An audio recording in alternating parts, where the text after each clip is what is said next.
न supreme court तरफ़ां पंजाब में आम चूंडूं कराइण लाइ फंड फराहम करण लाइ 14 माह ते ॾिनल मोहलत ख़त्म कई वई। वफ़ाक़ी हुकूमत इलेक्शन कमीशन खे फंड फराहम न कया। इलेक्शन कमीशन फंडनि जे मामले ते अॼु अदालत खे सूरत-हाल खां आगाह कंदी।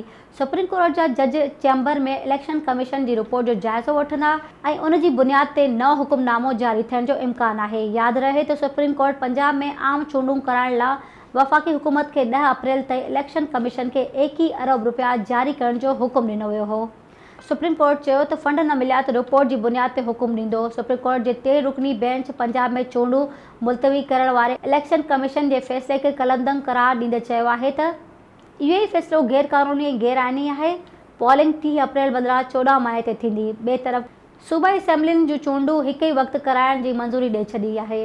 Soomro wallpapers and PVC panel shop 3D wallpapers की वसी रेंज जो आपके घर को बनाए आपके ख्वाबों की तरह खूबसूरत। बेहतरीन क्वालिटी के वॉलपेपर्स और सीलिंग्स बेहतरीन कलर्स और डिजाइन्स में दस्तयाब हैं।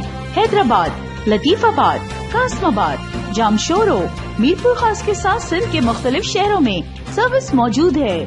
हर किस्म के 3D वॉलपेपर्स और सीलिंग्स लगवाने के लिए अभी राब्ता करें। कॉन्टैक्ट रांजन अली सोमरो। व्हाट्सएप 0333370786 03333702 516। तालिब हुसैन 031713109660।